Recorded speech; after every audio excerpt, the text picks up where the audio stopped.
Thank you guys for watching this video. Like and subscribe to see more videos. Let's get into the video. 30. The next day, Satoru Uchiha lay lazily on a tree in the training grounds, gazing up at the sky with a bored expression. This is so dull. He muttered to himself. Why is everyone suddenly busy with missions? Are they all trying to make a big wave before the holidays to earn some extra cash? He sighed dramatically, tilting his head to the side. Even Itachi had to go on a mission. Isn't this technically child labor? Aren't there laws against this? After a moment of silence, he smirked mischievously. Speaking of Itachi, his birthday is coming up soon. What should I get him? No one knows him better than me, after all. A sly grin spread across his face as an idea struck him. Wait, I've got it. I'll just ask him directly. No way he'd refuse Goku if I ask him. Satoru chuckled at his own cleverness, already hatching a plan to disguise himself. But it can't be Uchiha Satoru asking, no, that won't do. He glanced at his white hair in the reflection of a nearby puddle and smirked. White hair, silver hair, they're close enough, right? Perfect. I'll be Goku Hitaki. Back at home, Satoru rummaged through drawers and closets, gathering pieces for his disguise. After a while, he stepped back from the mirror to admire his work. The reflection staring back was startling. New. Satoru had short, messy white hair, a forehead protector covering one eye, and a mask hiding most of their face. A long blue dress added an extra layer of mischief to the look. Ha ha ha. He laughed, striking a dramatic pose. What a beautiful and handsome little beauty. I didn't realize I was this good at pulling off women's clothes. Satoru twirled in front of the mirror, his exaggerated tone making even himself laugh. Still, this looks just like a feminine version of Kakashi-sensei. From now on, call me Goku Hitaki. With his disguise ready, Satoru activated his teleportation ability, a modified use of the song technique. The process involved creating a suction-like force to compress space, allowing him to jump between 2 points almost instantly. Moments later, he appeared in a dense forest. He mused, looking around. According to the mission schedule, Itachi should be around here. He started scanning the area but suddenly felt his body weaken. A wave of exhaustion swept over him. The price of being too amazing. He muttered, stumbling slightly. Could it be that my body is too young to handle back-to-back teleportations? Or maybe yesterday's overuse during the exam is catching up with me. Satoru sighed and decided to conserve his energy. Fine, no more teleportation today. Guess I'll just play the weak little girl role for now. His mischievous grin returned as he activated his 6 eyes, a technique that allowed him to perceive vast distances and detect chakra signatures effortlessly. Let's see where you're hiding, Itachi. Through his enhanced vision, Satoru spotted a troubling scene not far away. Itachi, only 8 years old, stood frozen in place as an older man with a mask loomed over him. Uchiha Obito. Satoru muttered under his breath, his expression darkening. Without hesitation, Satoru teleported directly into the confrontation, arriving just in time to block Obito's attack. The clash of kunai sent sparks flying as Obito's eyes narrowed in surprise. A reluctant smile tugged at Satoru's lips as he steadied himself. This is bad. My energy hasn't recovered yet. I'll have to stall him. Obito studied the figure in front of him, his gaze growing more intense. Who are you? He asked, his voice cold and low. Satoru tilted his head, feigning innocence. Me? I'm Goku Hitaki. He said brightly, striking a playful pose. What's a handsome guy like you doing out here? Obito's eyes narrowed further as he analyzed the strange individual before him. The mask, the white hair, it reminded him of someone he'd rather forget. She looks like Kakashi, Obito thought, his fists clenching at the memory of his old comrade. His heart burned with anger and resentment. Kakashi, the one who let Rin die. How dare he live on, making friends and leaving the past behind? The more he thought about it, the more his fury grew. His gaze shifted to Itachi, who stood behind the mysterious girl, his newly awakened Sharingan spinning with 2 tomo. Perhaps this child will prove useful for my plans. But first, Obito's kunai gleamed as he prepared another attack, his killing intent spiking. Anyone connected to Kakashi deserves to die. Satoru's face twitched under his mask, and he forced a smile. Great. He's madder than I thought. Asterisk raising a hand, he pretended to dust off his outfit. Whoa, calm down, big guy. Can't we talk this out? Maybe over tea? But Obito wasn't in the mood for jokes. His kunai flashed forward, aiming for Satoru's chest. Asterisk, not today, asterisk. Satoru thought, summoning every ounce of his remaining energy to deflect the attack. He twisted his body, narrowly avoiding the blade, and countered with a kick aimed at Obito's side. Though the attack lacked power, it was enough to create distance between them. Itachi watched the exchange, wide-eyed and speechless. Who is she, he wondered, and why is she helping me? Obito's interest only deepened as he observed the disguised Satoru. Asterisk her abilities, they're unusual. And that teleportation, it's not the flying thunder god technique. What is she? Asterisk. For now, Satoru's priority was clear. Protect Itachi and stall Obito long enough for reinforcements, or a miracle. With a sharp grin, Satoru shifted into a ready stance. Allricht, masked man. Let's see what you've got. 31. Satoru immediately dismissed the name he'd conjured in jest. Asterisk Goko Hataki, asterisk. What was I even thinking? He muttered internally. Using such a name against Uchiha Obito, a walking storm of unresolved hatred and blackened memories, was asking for trouble. What was I even thinking? He muttered internally. Using such a name against Uchiha Obito, a walking storm of unresolved hatred and blackened memories, was asking for trouble. The man was practically a human powder keg. Any perceived slight, even an indirect one, could set him off. He adjusted his stance, casually positioning himself between Obito and Itachi Uchiha, who was still catching his breath after narrowly avoiding death. Despite his relaxed demeanor, every muscle in Satoru's body was finely tuned for action. Obito stood across from him, his black cloak billowing slightly in the breeze, the kunai in his hand glinting ominously. For a moment, Obito simply observed Satoru, his Sharingan spinning lazily. Goko, huh? Obito finally said, his voice cold and detached. Never heard of you. Satoru smirked. Well, I guess I'm just full of surprises. Obito's gaze sharpened as he studied the girl in front of him. The white hair, the eye patch, the casual confidence, it all felt uncomfortably familiar. His eyes narrowed further. No, it couldn't be. She looks like Kakashi, Obito thought bitterly, his fists clenching under the folds of his cloak. But that's impossible, isn't it? Images of his former comrade flashed in his mind, mingling with his memories of Rin. The thought that Kakashi could have forged new bonds, left the past behind, and found someone else to fight alongside enraged him. The corners of Obito's mouth twitched beneath his mask as he struggled to suppress his rising fury. So, Kakashi's made a new little friend, has he? He sneered, his tone dripping with venom. How nice. Satoru, ever perceptive, noticed the dark shift in Obito's mood and sighed inwardly. Asterisk great, I've accidentally fed the beast. Now he's fully blackened. Just my luck, asterisk.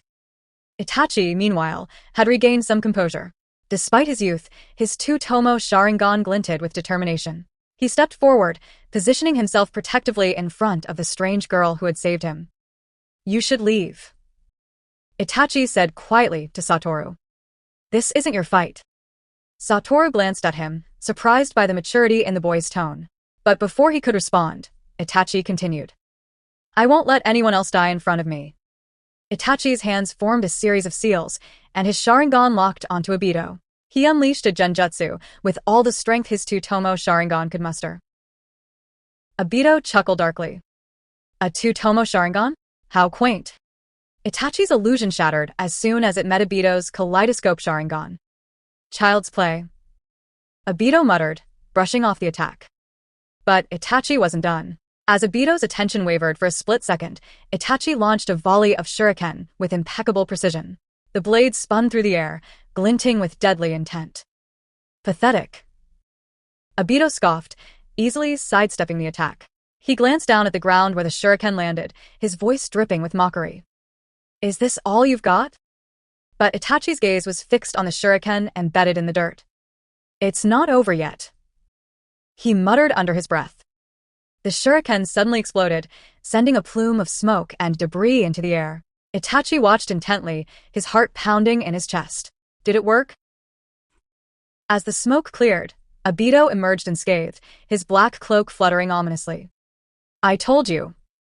he said coldly, his Sharingan glowing menacingly. The gap between us is insurmountable. Itachi's shoulders sagged slightly. He had expected this outcome, but seeing the stark difference in their abilities still stung. Satoru clapped slowly, his sarcastic applause echoing through the clearing.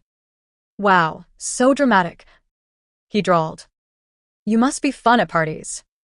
Obito's eyes snapped to Satoru, narrowing dangerously. You think this is a game? He asked, his voice low and threatening. Oh, I know it's not a game. Satoru replied, straightening his posture. He reached up, adjusting his forehead protector to reveal his pale blue eyes. But you've underestimated me, and that's not a good thing for you. Obito paused, his Sharingan spinning as he analyzed the girl in front of him. Something about her aura, her confidence, didn't sit right. This isn't normal chakra, he realized. What is she hiding? Meanwhile, Satoru was silently thanking his body for finally regaining some strength. The earlier exhaustion from his teleportation and yesterday's overexertion had almost left him vulnerable, but now he felt ready to act. All right, Obito, he said, cracking his knuckles. Let's make this quick. I've got better things to do. Obito sneered beneath his mask. I'm not in the mood to play anymore. Let's end this. Without warning, Obito lunged forward, his kunai aimed directly at Satoru's chest. But just before the blade connected, Satoru vanished, reappearing several feet away in an instant. What? Obito muttered, his eyes widening slightly. Teleportation, but it's not the flying thunder god technique. Satoru grinned, her pale blue eyes gleaming. Not everything revolves around chakra, you know. Some of us are just built different. Obito's confusion deepened, but he quickly pushed it aside. No matter what tricks she has, she can't escape forever. Satoru shifted into a defensive stance, her movements precise and deliberate. Let's see if your arrogance can keep up with reality, Masked Man. 32.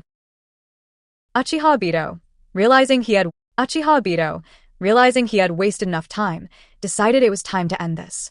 He had tasks ahead of him, and the longer this fight dragged on, the more taxing it would be. Fire style, wind dance. Obito shouted, unleashing a B-rank jutsu. With a flick of his wrist, the flames surged forward in a blazing inferno, swirling within a powerful vortex of wind. The flames roared as they burned fiercely, propelled by the ferocious wind, reaching with deadly intent towards Satoru and Itachi. The intensity of the attack was overwhelming. The fire serpent formed by the flames twisted and danced, burning everything in its path.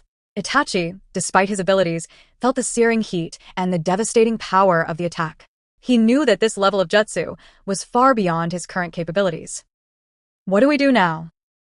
Itachi thought to himself, his heart racing as the flames encircled them. There was no way he could withstand this, not yet.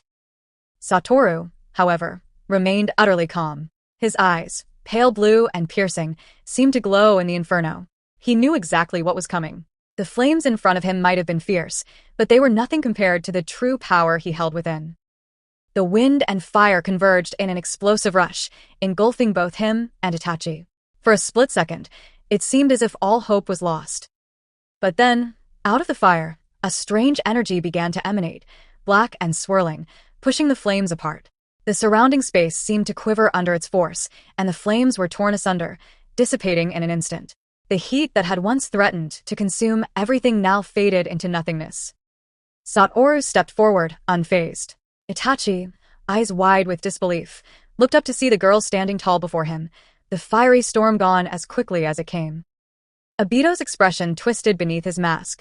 How did she survive that? And what was that energy?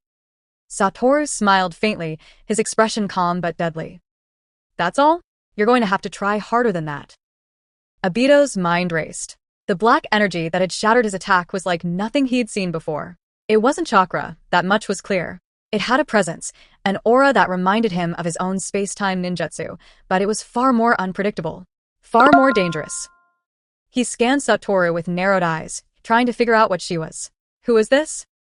His thoughts were interrupted as Satoru took another step forward, the black energy swirling ominously around her right hand. Her smile deepened as she addressed Obito. You should really reconsider, you know. Arrogance is dangerous. Satoru raised her hand, and the energy in her palm flared, emitting a faint, terrifying hum. Obito could feel the power radiating off of it, like the very fabric of space was bending around her. It was unlike anything he had ever encountered. Obito quickly analyzed his options. He wasn't dealing with a normal ninja. Whoever, or whatever, this girl was, she was far beyond the scope of what he could easily handle. With a quick flick of his wrist, he began preparing his escape. I can't afford to waste more time here, he thought. The space around him began to warp as he prepared to use Kamui. You're leaving already? Satoru asked with a hint of mockery in her voice. Don't tell me you're afraid of a little girl? Obito's eyes glowed with intensity, his gaze flicking towards Satoru. I don't have time to deal with you. But remember this, Goko, Hatake.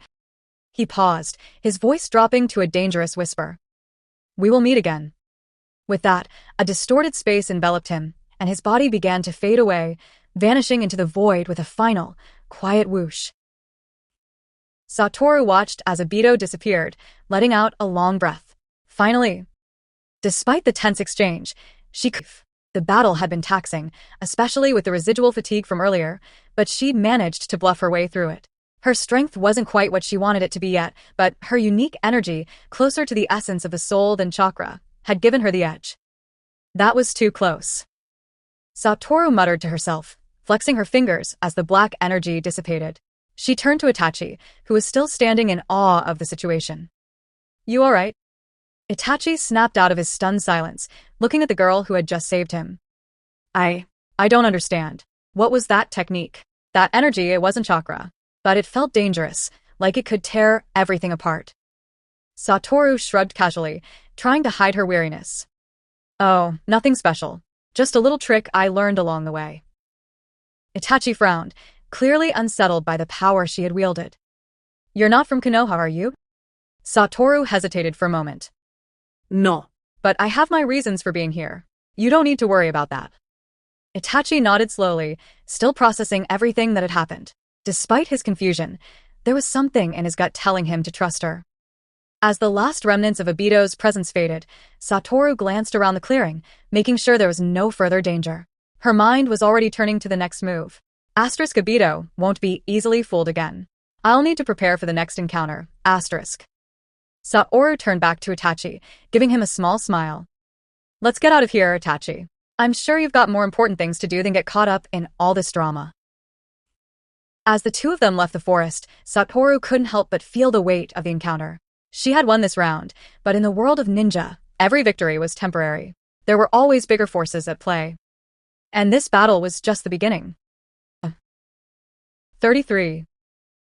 Satoru walked back into the forest, his mind racing. As the sound of the battle receded behind him, the lingering energy in the air still held the adrenaline of the confrontation. He paused briefly and then covered one eye with his forehead protector, as he always did after a battle. Time to leave, he thought, turning his back on Itachi, who was still standing in the clearing. Satoru had already walked a few steps when Itachi's voice called out to him. Wait! Itachi shouted. You haven't told me your name yet. Satoru didn't respond. His white hair swayed gently as he continued walking away, leaving only his retreating figure behind.